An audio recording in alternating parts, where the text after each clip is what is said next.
Singer Mangli మీద ఇలా ఆరోపణలు జరగడం అనేది కొంతమందికి అయితే నిజంగా మంగ్లీ ఫ్యాన్స్ కి అయితే కొంచెం బాధాకర విషయమే. అయితే ఇందులో చాలా మంది రియల్ ఎస్టేట్ యొక్క వ్యాపారం కోసం చాలా మంది పెట్టుబడులు పెట్టి సో వాళ్ళ దగ్గర డబ్బులు తీసుకున్నారు అని చెప్పేసి చాలా మంది ఇందులో పాత్రలు ఉన్నారని చెప్పేసి నిన్న మనం గత వారం రోజులు సోషల్ మీడియాలో చూస్తున్నాం. కానీ ఈ విషయంలో వాస్తవాలు తేలాలంటే ఖచ్చితంగా ఇందులో గవర్నమెంట్ వాళ్ళ అందరి పట్ల వాళ్ళు ఎవరైతే ఇందులో బాధితులు ఉన్నారో వాళ్ళందరినీ ఎంక్వైరీ చేసి అసలు ఇలా ఎవరెవరు పాత్రదారులు ఉన్నారు, ఎవరెవరికి ఇందులో ఎంతమంది పెట్టుబడులు పెట్టారు, సో దగ్గర 100 కోట్ల నుంచి 200 కోట్ల వరకు ఇందులో చాలా మంది స్కామ్ లా జరిగిందని చెప్పేసి మనం వారం చూస్తున్నాము. సో ముఖ్యంగా చెప్పాలంటే అడ్వకేట్ మరి సుబ్బరాజ్ ఆయన కూడా ఈరోజు పోలీస్ స్టేషన్కి వచ్చి ఆయన వాళ్ళని వినిపిస్తున్నారు. అదేవిధంగా మంగ్లీ నుంచి కూడా ఒక అడ్వకేట్ అందరూ చెప్తున్నారు. సో ఇలా సాధారణ ప్రజలే మోసపోతున్నారు. ముఖ్యంగా ఇందులో పెట్టుబడులు పెట్టిన వాళ్ళని నమ్మి ఎవరైతే మంగ్లీ అనే కాకుండా మిగతా వాళ్ళు అందరిని కూడా నమ్మి ఇందులో వాళ్ళని నమ్మి డబ్బులు పెట్టారు. మరి వాళ్ళ డబ్బులు ఎవరిస్తారు?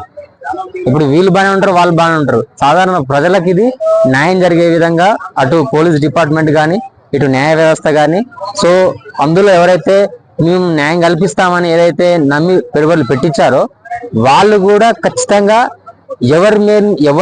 ఎవరిపై అయితే ఆరోపణలు ఉండొద్దు అనుకుంటారో ఈ యొక్క సమాధానం చెప్పవలసిన అవసరం అందులో పెట్టుబడులు పెట్టిన వాళ్ళకి ఖచ్చితంగా అందరిపైన ఉంటది. ఖచ్చితంగా మంగ్లీ గారు కూడా ఆమెపై ఆరోపణలు చేస్తున్నారంటే ఆమె కూడా సమాధానం ఎక్కడికైనా వస్తా అని చెప్పేసి అంటున్నది.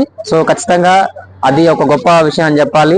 ఆమెపై అందులో పెట్టుబడులు పెట్టిన వాళ్ళు ఆమె అబద్ధాలు చెప్తుందని చెప్పి చెప్తున్నారు.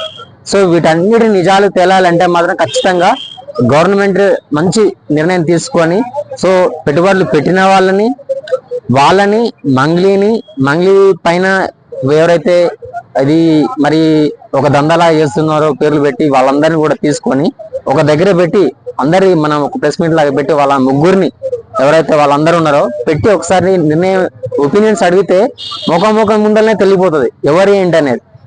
కేవలం ఫేమ్ కోసమే మంగ్లీ గారి మీద ఇలాంటి ఆరోపణలు చేస్తున్నారని మంగ్లీ గారు స్వయంగా మీడియా ముందు చెప్పారు.